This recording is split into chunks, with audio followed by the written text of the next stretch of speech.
समय से राष्ट्रीय आंदोलन देखा जाए तो वो कौन था? स्वदेशी आंदोलन। स्वदेशी आंदोलन। स्वदेशी आंदोलन जो प्रारंभ होगा कब? 1905 में, बंगाल विभाजन के बाद। अब 1916 में हम लोग होम रूल आंदोलन को देखेंगे। लगभग कितने वर्षों बाद हो रहा है? या 11 वर्ष,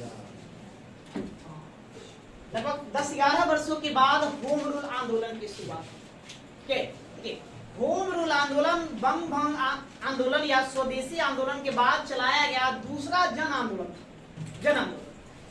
इस आंदोलन का मुख्य उद्देश्य था स्वशासन की प्राप्ति। स्वशासन की प्राप्ति कहने मतलब ब्रिटिश सरकार के अंतर्गत ही शासन को प्राप्त करना। इस आंदोलन की मांग थी कि हमें भी शासन प्रशासन में अधिकार दे। का नाम था कि देश भारत जो देश है ये भारतीयों का है। अब भारतीय लोग शासन प्रशासन में रहते, ऐसे कैसे हो? इसीलिए हम लोगों को शासन को चलाने दिया जाए। हम लोगों को शासन में मुख्य रूप से भागीदारी चाहिए। इसी भागीदारी को मांग कर लेकर के होम रूल आंदोलन की शुरुआत की गई थी वर्ष 1916 में। इस आंदोलन को चलाने वाले दो लोग, एक श्रीमती एनी बेसेंट रहेंगे या दूसरा लोकमान्य बाल गंगाधर तिलक रहेंगे। इन दोनों की जीवनियां हमने पिछले क्लास में पढ़ा कि क्या क्या करेंगे। आज आंदोलन के संदर्भ में इन दोनों को हम एक साथ देखने का प्रयास करेंगे। ठीक है, तो पहले लिखने की बात थोड़ा सा लिखिए, उसके बाद आगे चलते हैं। देखिए,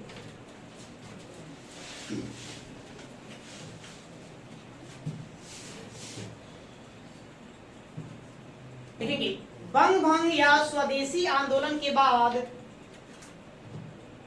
बंग भंग या स्वदेशी आंदोलन के बाद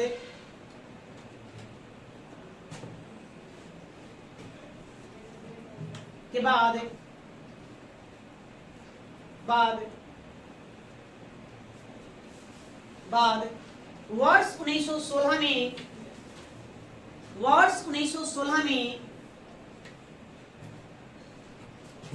में दूसरा जन आंदोलन प्रारंभ हुआ। दूसरा जन आंदोलन प्रारंभ हुआ।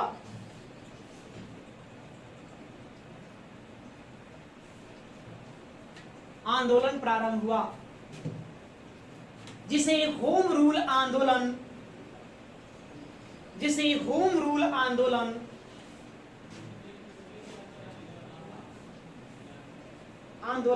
कहा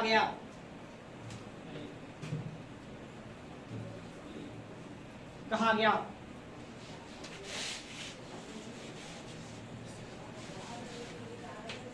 होम रूल आंदोलन एक वैधानिक आंदोलन था।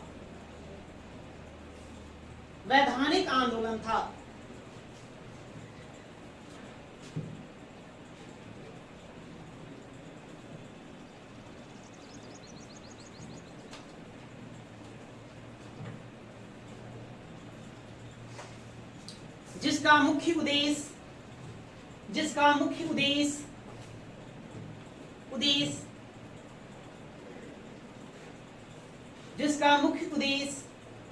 ब्रिटिश सरकार के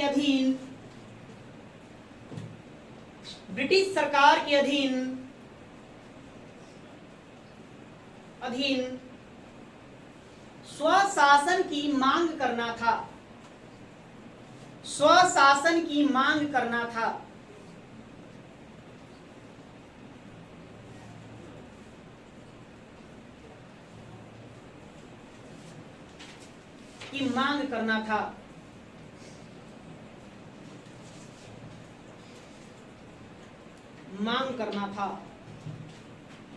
इस आंदोलन के सूत्रधार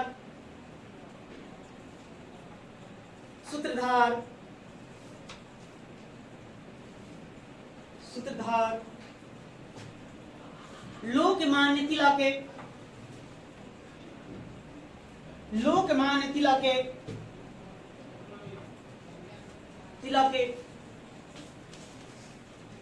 और श्रीमती एनी बेसेंट थे।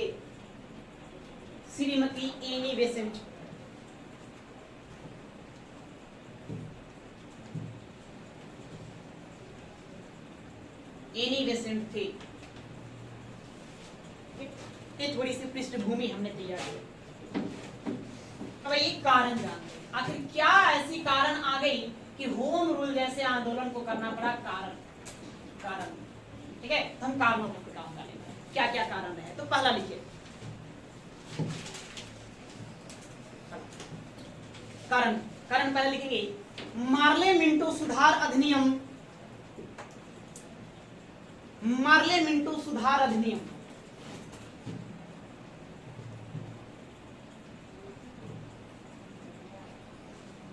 सुधार अधिनियम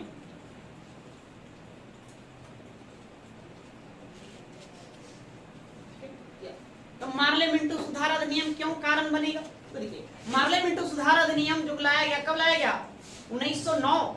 वहीं पर समय लगा दीजिए, मार्ले मिंटो सुधार अधिनियम 1909।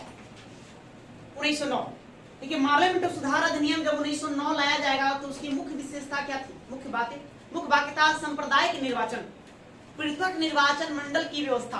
मुसलमानों के लिए अलग से एक निर्वाचन मंडल दे दिया गया।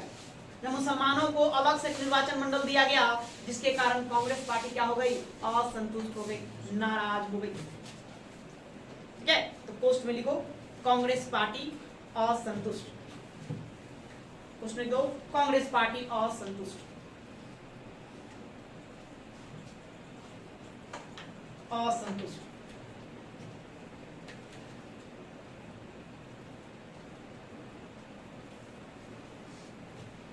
दूसरा लिखिए नेक्स्ट 1911 में बंगाल विभाजन का रद्द होना।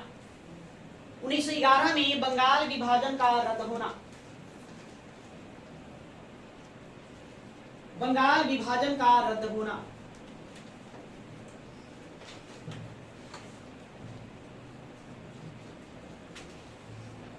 रद्द होना।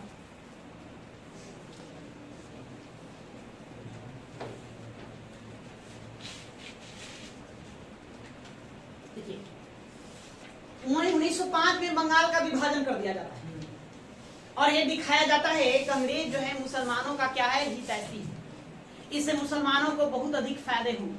लेकिन वही वर्ष 1911 में बंगाल विभाजन को रद्द कर दिया। अब बंगाल का फिर से एकीकरण कर दिया गया, जैसे बंगाल था वैसे। तब इससे क्या हो गया, मुसलमान नाखुश हो गए। मुसलमान क्या हो गए, असंतुष्ट हो गए, अर्थात मुस्लिम लीग जो दल था वो असंतुष्ट हो, वो अंग्रेजों के विरुद्ध चला जाएगा। तो लिखेंगे पोस्ट में लिखो मुस्लिम लीग असंतुष्ट। मुस्लिम लीग असंतुष्ट।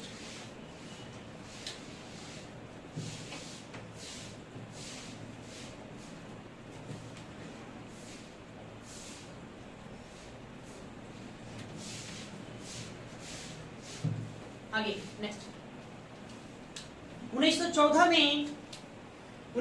में बाल गंगाधर तिलक का जेल से रिहा होना। 1914 में बाल गंगाधर तिलक का जेल से रिहा होना।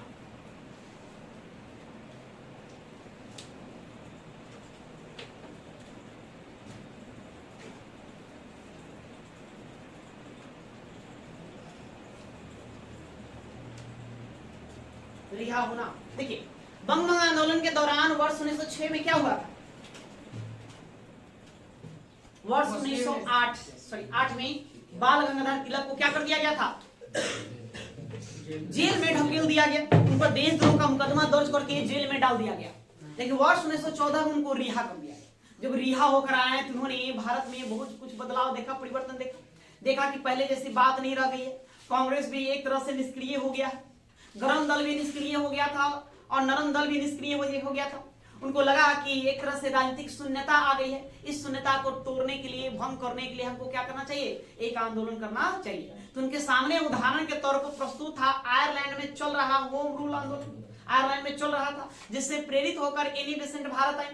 भारत जब एनी बेसेंट आएंगे तो उन्होंने ही प्रस्ताव रखा था, हमने पढ़ा वर्ष 1915 के बनारस अधिवेशन में उन्होंने प्रस्ताव रखा, लेकिन उनके प्रस्ताव को लोगों ने क्या कर दिया, खारिज कर दिया, अस्वीकृत कर दिया। तो फिर वर्ष 1916 में अपने दम पर वो इस आंदोलन को आगे बढ़ाने का वो प्रयास करेंगे, शुरू करेंगे। ठीक है, इसलिए बाल गंगाधर तिलक का जेल से छूटना भी इसका एक कारण बनेगा, तो वही मेन मुखिया एक तरह से बने। या दूसरा लिखिए आगे नेक्स्ट कारण में और लिखेंगे 1914 में 15 विश्व युद्ध का प्रारंभ। सुबह सुबह भूखों बजाने लगा जी। सुबह सुबह भोंपो बजाने लगा। सुबह सुबह आइसक्रीम बेच रहा है क्या? आए? हाँ हाँ, हड़बड़ा नहीं, आ रहे हैं, वो टॉपिक पर आ रहे हैं। देखिए 1914 में प्रथम विश्व युद्ध का प्रारंभ। अब भारत पर अतिरिक्त बोझ का बढ़ना, उसको जोड़ दो उसी में। 1914 में प्रथम विश्व युद्ध का प्रारंभ है और भारत पर अतिरिक्त बोझ का बढ़ना।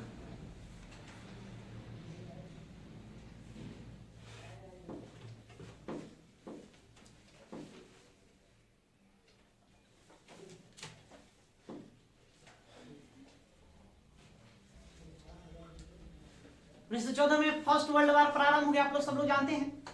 वर्ल्ड वार जब प्रारंभ हुआ तो भारत पर ब्रिटिशों का शासन था।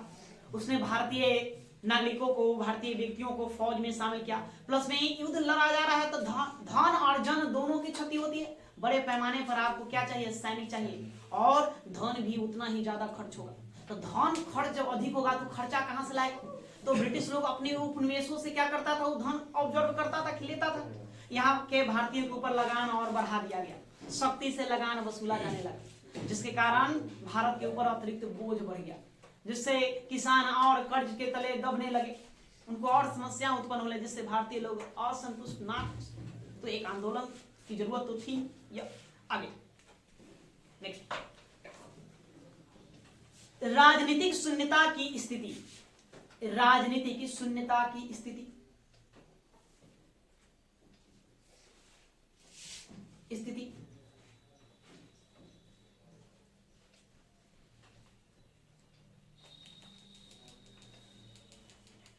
स्थिति नेक्स्ट, बढ़ती हुई क्रांतिकारी आंदोलन।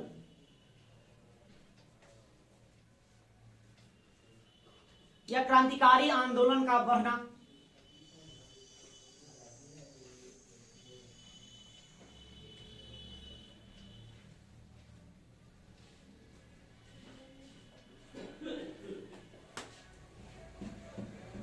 एक इसका क्या मतलब हुआ? देखिए 1905 में बंग भंग आंदोलन चला। बंग भंग आंदोलन चला या स्वदेशी आंदोलन का, तो आपने देखा क्या कहा गया था? विदेशी वस्तुओं का बहिष्कार करना। विदेशी कॉलेजों में पढ़ रहे हैं, ब्रिटिशों कॉलेजों में पढ़ रहे हैं जो भारतीय थे, उन लोगों को मतलब स्कूल छोड़ देना। वकील लोग अपना वकालत छोड़ दिया, अन्य लोग सरकारी नौकरियां त्याग दी।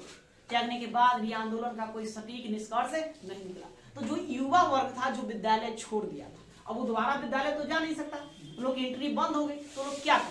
उन लोगों ने बंदूक और बम के दम पर क्रांति लाने का प्रयास करने लगे, है ना। बंदूक और बम की बातें चलने लगी और इसकी गतिविधियां लगातार बढ़ रही थी। और इसको रोकने के लिए ब्रिटिश सरकार भी दमनकारी चक्र चला रहा था, बहुत ज्यादा जुल्म ढा रहा था, बड़ा ही सख्ती से पेश आ रहा था इसको रोकने के लिए, इस क्राइम को रोकने के लिए। तो ये भी एक बढ़ रहा था, तो इसको भी ध्यान में रखकर तिलक जी ने सोचा कि आंदोलन बहुत जरूरी है, ताकि फिर से इन युवाओं को, देश के युवाओं को मुख्य धारा से हम जोड़ सके। तो इन्हीं सब कारणों से होम रूल आंदोलन की क्या हो जाएगी? शुरुआत होगी। अब देखिए होम रूल आंदोलन की स्थापना तो लिखेंगे। देखिए होम रूल आंदोलन की स्थापना, होम रूल आंदोलन की स्थापना डैश दो।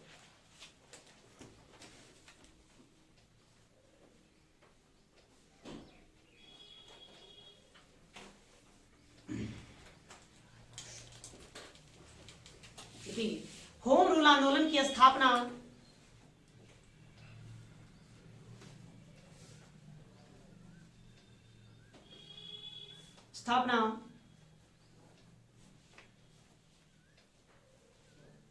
लोकमान्य तिलक और इन्हीं बेसेंट के द्वारा किया गया।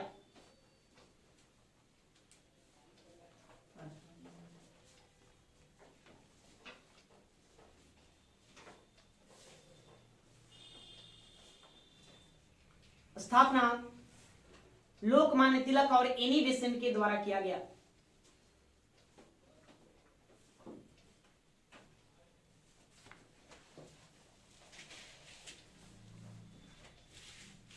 सर्वप्रथम बाल गंगाधर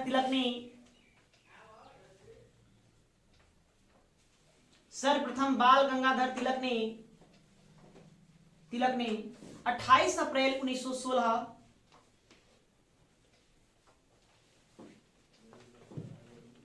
28 अप्रैल 1916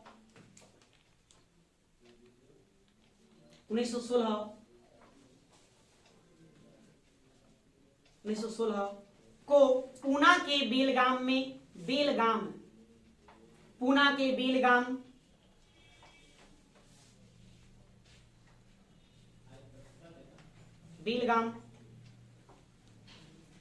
में तथा एनी बेसेंट ने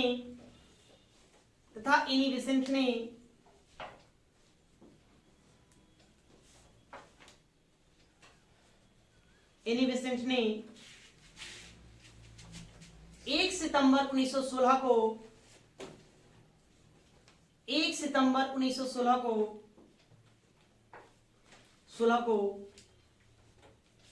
मद्रास में इसकी स्थापना की।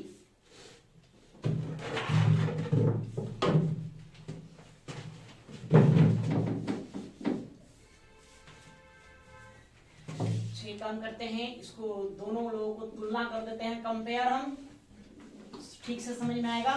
तिलक और एनी बेसेंट।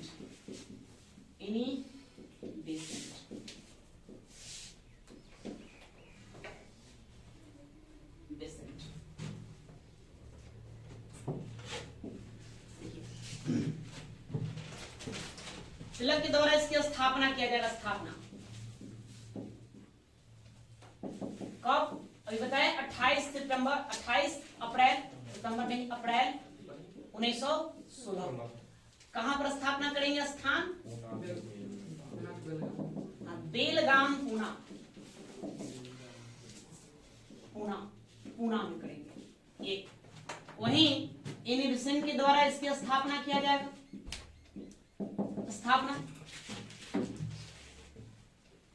1 सितंबर 1916 को। स्थान मद्रास में करेंगे।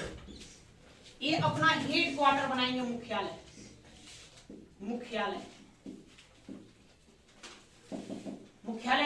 ये बनाएंगे पूना इनका हेड क्वार्टर है। इनका हेड क्वार्टर मुख्यालय रहेगा अडियार।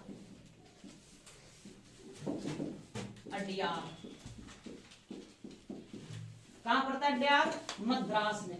ये इनका हेड क्वार्टर है, मद्रास में बनाएंगे। इनका यदि हम क्षेत्र की बात करें कि इनका क्षेत्र कौन सा रहेगा, प्रभाव कहां किस क्षेत्र पर डालेंगे, तो एक कर्नाटक, महाराष्ट्र, वो महाराष्ट्र में बंबई को छोड़कर, बंबई प्रांत को छोड़कर मुंबई आप देख रहे हैं ना, उसको छोड़कर, और मध्य प्रांत इनका हेड को, ये इनका क्षेत्र रहेगा। ठीक है, इनका मतलब कि क्षेत्र, किस क्षेत्र में ये काम करेंगे एनिमेशन, तो शेष भारत जो बच गया वो सारा का सारा भारत में ये करेंगे। इनकी शाखाएं ब्रांच, इन्होंने 6 ब्रांच को स्थापना किया था। 6 इनके 6 शाखाएं थी। इनकी शाखाएं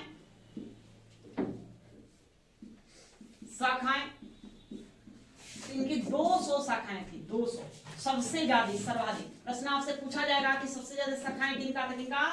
एनिमेशन का, सर्वाधिक। ठीक है, या सदस्य, मेंबर की हम बात करेंगे। सदस्य इनका सदस्य होगा तो 32,000 सदस्य हो गया था बहुत जल्द। 32,000 सदस्य है ना, सबसे ज्यादा। लेकिन इनके सदस्यों की संख्या कम थी। इनके सदस्यों की संख्या क्या थी? कम थी। लेकिन शाखाओं की संख्या इनका ज्यादा थी। शाखाओं की ज्यादा होने के कारण क्या थी? थियोसोफिकल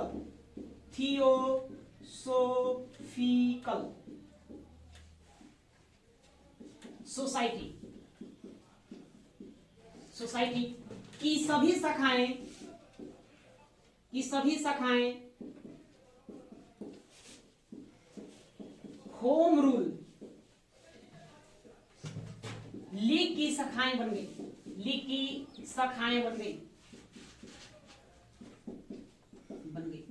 जितना थियोसोफिकल सोसाइटी का ब्रांच था, वो सभी ब्रांच इससे आकर क्या हो गया? जुड़ गया।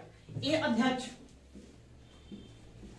अध्यक्ष, तो अध्यक्ष यहां रहेंगी स्वयं Shrimati Annie Besant, Shrimati Annie Besant, ये अध्यक्ष के पद पर रहेंगे। और सचिव यहां रहेंगे सचिव, सचिव सर अरुंडले,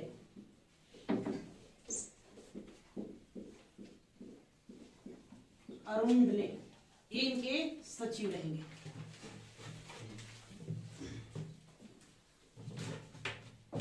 यहां अध्यक्ष के पद पर काम करेंगे अध्यक्ष जोसेफ बोटिस्टा, जोसेफ बोटिस्टा। नहीं, तिलक ने कोई पद नहीं लिया, तिलक ने कोई पद नहीं लिया, ये किसी भी पद पर नहीं बैठे, पद नहीं लिया। ठीक है, ये दोनों को तुलना करें तो ये रहेगा, पहले इसको उतारिए। तो आपको इसको याद करना है, यहाँ देखिए मत निकलेंगे, इसको आपको रट्टा मार लेने का है। ठीक है, तो बाल गंगाधर तिलक ने 28 अप्रैल 1916 को स्थापना किया, 1 सितंबर 1916 को। पहले कौन? तिलक। ए बेलगाम पुणे, और इनका रहेगा कहाँ? मद्रास। इन्होंने पुणे को अपना हेडक्वार्टर बनाया, अडियार मद्रास को अपना क्या बनाएंगे? हेडक्वार्टर बनाएंगे। इनका क्षेत्र कर्नाटक, महाराष्ट्र, उसने बम्बई को छोड़ देना है, मध्य प्रांत, बरार, ये सब क्षेत्र था, और शेष भारत इनका था। मतलब बड़े स्तर पर कौन चलाएंगे? अब यहाँ हम शाखाएं की बात करें, इनके पास 6 ब्रांच, इन्होंने 6 ब्रांचों का स्थापना किया, जबकि यूनिवर्सिटी ने 200 ब्रांचों का स्थापना किया। तो ये 200 ब्रांच कैसे बन गया? तो थियोसॉफिकल सोसाइटी के जितने भी ब्रांचेस थे, पहले शाखाएं थे, वो सभी शाखाएं होम रूल लीग की शाखाएं बन गई। नहीं, इनके पास सदस्यों की संख्या 32,000 बताई जाती है, 32,000 से अधिक हो गई थी जल्द ही इतनी, लेकिन इनके पास उतने मेंबर थे नहीं, 5 से 6,000 मेंबर थे। ऐसे क्यों? तो इनके पास जितने भी ब्रांच 200 है, फिर भी बहुत ही कम मेंबर होने के, तो एक ब्रांच में 10, 20, 50 ऐसे मेंबर थे, लेकिन इनके फाउंडर ने बहुत अधिक तादाद में तिलक जी के साथ जुड़ गए। अध्यक्ष ये जोसेफ बोटिस्टा एक व्यक्ति हुए, उनको अध्यक्ष बनाएंगे, और यहाँ एनी बेसेंट अपने खुद अध्यक्ष रहेंगे, और सर अरुंडले को ये सचिव के पद देंगे, और यहाँ पर तिलक साहब क्या करेंगे? कोई भी पद धारण नहीं करेंगे। अब इन दोनों में देखा जाए तो बाल गंगाधर तिलक का आंदोलन थोड़ा उग्र था। ये क्या था? थोड़ा उग्र था। इनका आंदोलन उस तरह से उग्र नहीं था, वैधानिक था, संवैधानिक तरीके से। ठीक है, अब आइए हम उद्देश्य देखते हैं, इसका क्या उद्देश्य रहा आंदोलन का। देखो उद्देश्य, उद्देश्य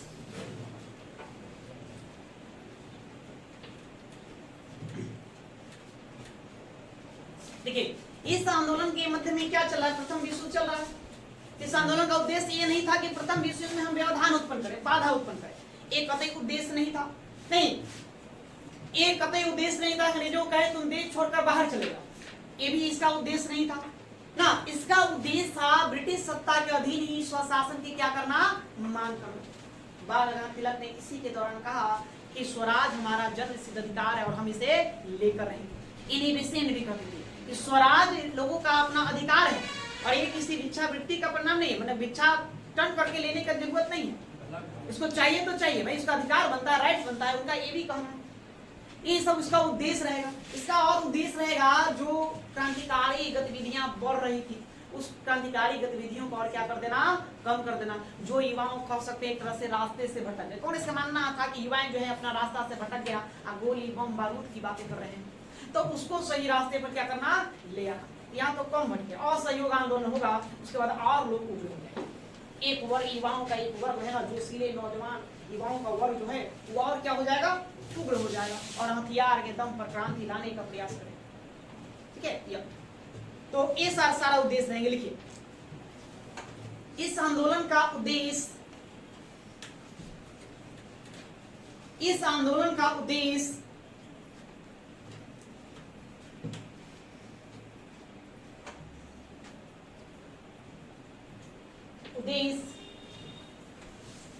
विश्व युद्ध में व्यवधान उत्पन्न करना, विश्व युद्ध में व्यवधान उत्पन्न करना,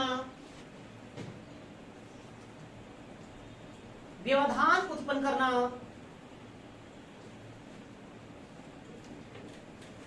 करना या अंग्रेजों को यह अंग्रेजों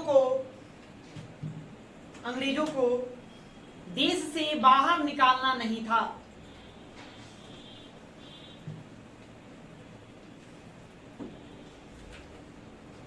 बाहर निकालना नहीं था।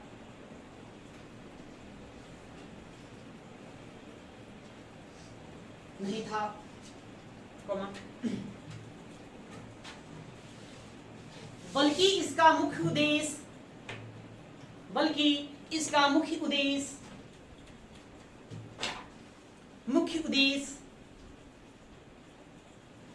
ब्रिटिश सत्ता के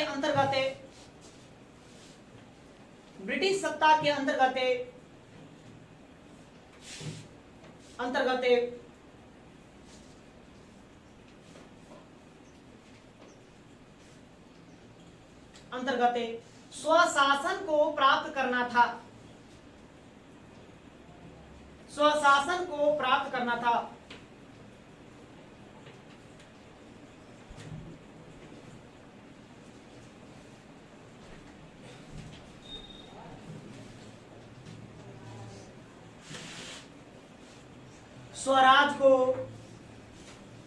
स्वराज को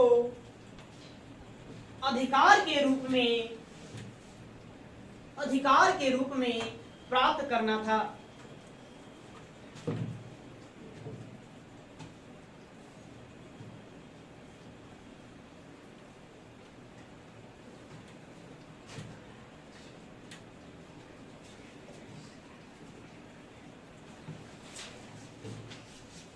आंदोलनकारी चाहते थे कि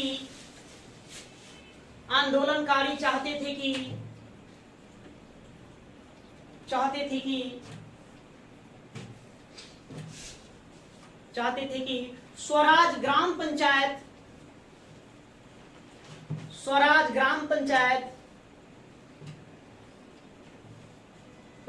कॉमा देंगे, नगर पालिका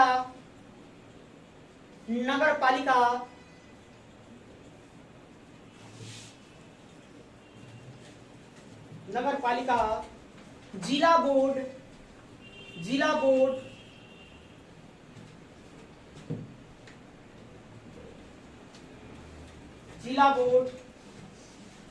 एवं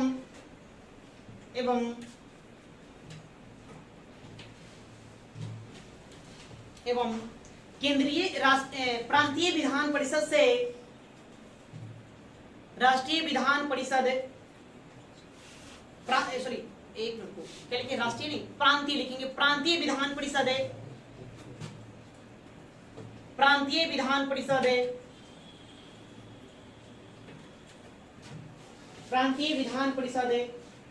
से राष्ट्रीय संसद के रूप में प्राप्त हो।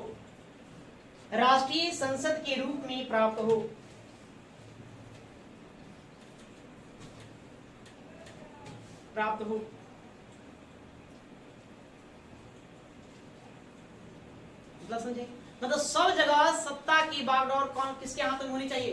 भारतीयों के हाथ में होनी चाहिए। ये नहीं कह रहा कि अंग्रेज तुम बाहर चले गए, अंग्रेजों को भगाने के लिए आंदोलन नहीं था। इसका मुख्य उद्देश्य क्या था कि शासन हम चलाएंगे, होम रूल मतलब गृह शासन, स्वशासन, खुद का शासन।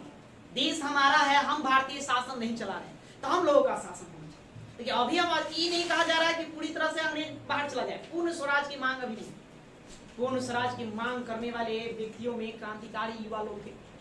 आगे हम देखेंगे क्रांतिकारी युवा लोग जो सीधे नौजवान, उन्होंने ही सबसे पहले इसकी आग लगाई। नहीं, अंग्रेजों भारत छोड़ो, अंग्रेजों को भारत से बाहर निकालो, हमको पूर्ण सत्ता चाहिए, पूर्ण स्वराज चाहिए, तुम यहाँ से बिल्कुल चले जाओ।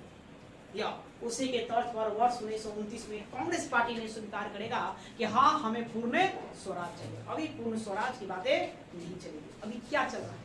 शासन में अपनी भागीदारी की मांग चल रही, शासन प्रशासन में हम भारतीयों की भागीदारी। अगर इसमें यदि सफल हो जाएंगे तो क्या होगा?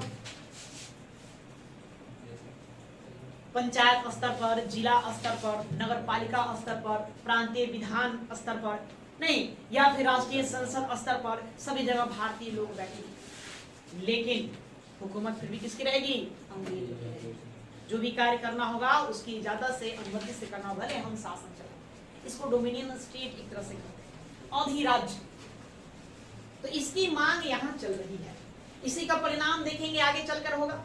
वर्ष 1917 में अगले साल अगस्त प्रस्ताव पारित किया जाएगा, जिसमें अंग्रेजों ने यह बात स्वीकार करेगा कि हाँ ठीक है, हम भारतीयों को सत्ता में भागीदारी देंगे, लेकिन कैसे देंगे?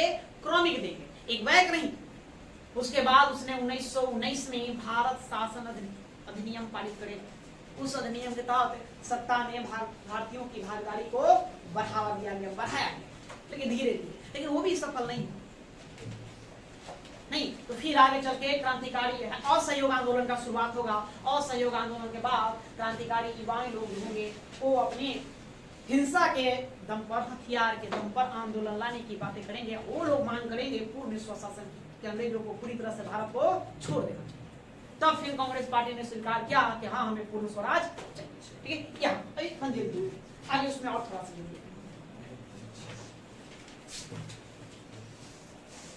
इस आंदोलन का एक उद्देश्य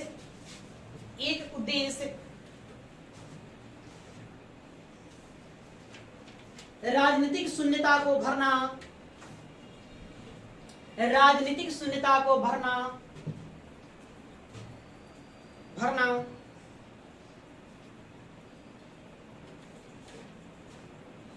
भरना या खत्म करना तथा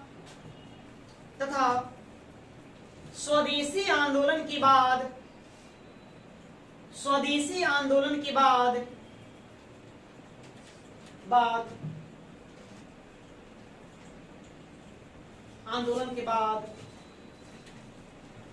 बढ़ती हुई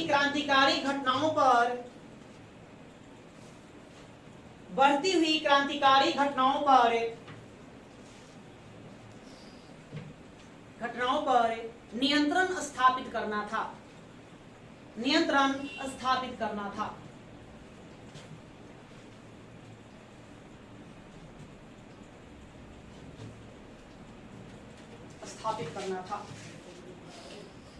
ये क्या रहेगा? उद्देश्य रहेगा। उद्देश्यों में ये सारी बातें की जाएगी इस आंदोलन के उद्देश्यों में। अब एक दो कोटेशन है, पहले उसको लिखिए, उसके बाद आगे देखते हैं। लिखिए तो पंक्ति कथन कौन क्या बोलेंगे। देखिए, स्वराज हमारा जन्मसिद्ध अधिकार है। स्वराज हमारा जन्मसिद्ध अधिकार है।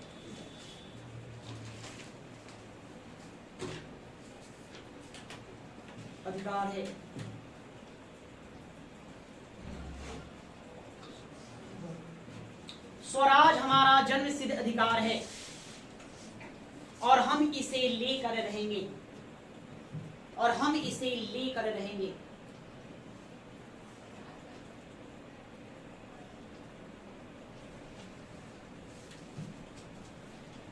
अब जानते हैं किनका ये कोटेशन है? कौन बोलेंगे? लोकमान्य बाल गंगाधर तिलक, ये उनका कहना है। डैश देकर लिख दो, लोकमान्य तिलक।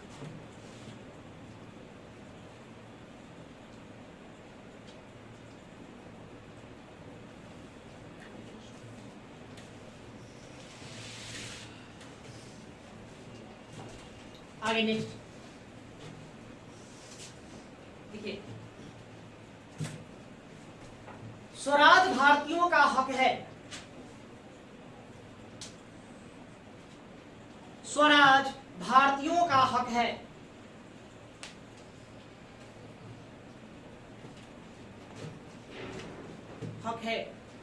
और यह किसी स्वामी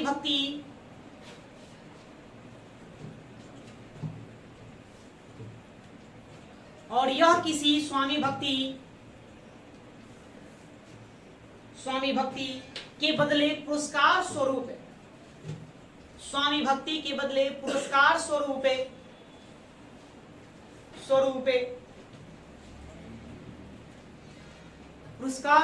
है। प्राप्त करने की सोचना मूर्खता है।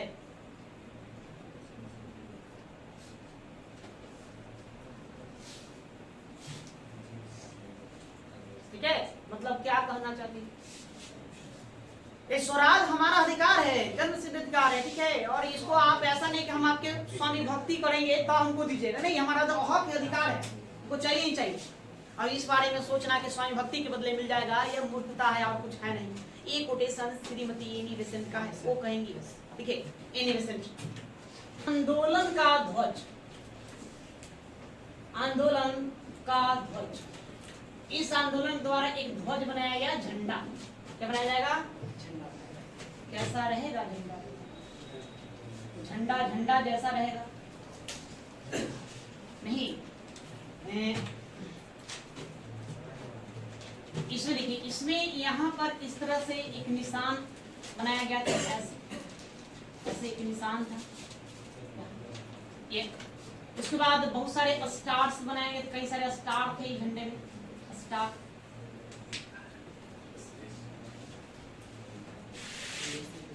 तारा, अमेरिका के झंडे में कितने स्टार है बताए थे आप लोगों को? कितने? 49 स्टार। उसके अलावा फिर यहाँ पर एक आधा चांद बना दिया गया था, आधा चांद, और ऊपर भी इस तरह से स्टार लगाया गया। तो यह झंडा था ध्वज। ध्वज का यह क्या था? लोगो था, इस तरह से बनाया गया। नहीं, इस आंदोलन से संबंधित पत्र पत्रिकाएं, पत्र पत्रिकाएं, पत्रिका आंदोलन को आगे बढ़ाने के लिए पत्रिकाओं का बड़ा ही महत्वपूर्ण भूमिका रहता है। नहीं, इसमें से आपको 5 पत्रिकाएं यहाँ ध्यान में रखना। कितने? 5 पत्रिका जो आपको एग्जाम में पूछा जाएगा। पहला केसरी, केसरी। दूसरा मराठा। तो बताइए, केसरी मराठा पहले पढ़ चुके हैं। केसरी कौन सा भाषा में? मराठी भाषा में, गुड। और ये साप्ताहिक था कि दैनिक? दैनिक था। और मराठा अंग्रेजी भाषा में, है ना। ये पूरे भारत में प्रकाशित होती है सप्ताह में एक दिन। और ये दोनों के दोनों किसके द्वारा? तिलक द्वारा, बाल गंगाधर तिलक के द्वारा इस पत्रिका का सहारा ले लिया गया, इस आंदोलन को बढ़ाने के लिए, प्रचार प्रसार करने के लिए। वहीं एनी बेसेंट तो कॉमनवेल्थ, उनकी एक पत्रिका का नाम हुआ कॉमनवेल्थ। पहले पढ़े? पहले पढ़े। उसके बाद एक और उनकी पत्रिका कौन थी? न्यू इंडिया, न्यू इंडिया, ये पत्रिका रहेगी। इन दोनों पत्रिकाओं को एनी बेसेंट के द्वारा संचालित किया जाएगा, एनी बेसेंट, इनके माध्यम से। वहीं पर आपको एक और याद रखना है, बॉम्बे क्रॉनिकल, बॉम्बे क्रॉनिकल, ठीक है। बॉम्बे क्रॉनिकल, इस बॉम्बे क्रॉनिकल को आपको याद रख लेना है। ये सर्वाधिक प्रसिद्ध हुआ। इसके जो संपादक थे, है ना, वो थे बीजी हॉर्नीमैन, हॉर्नीमैन, ये इसके संपादक थे। और ये सर्वाधिक प्रसिद्ध, सर्वाधिक प्रसिद्ध, सबसे ज्यादा यदि कोई पत्रिका प्रसिद्ध होगा तो कौन होगा? बॉम्बे क्रॉनिकल होगा। इन 5 पत्रिकाओं को बहुत ही महत्वपूर्ण भूमिका रही होम रूल आंदोलन में। इन्हीं पत्रिकाओं के माध्यम से इस आंदोलन को देशों को घर घर तक पहुंचाने लगे, ठीक है। या तो इसको उतार लीजिए। और आज के इतना ही, फिर हम आगे देखेंगे।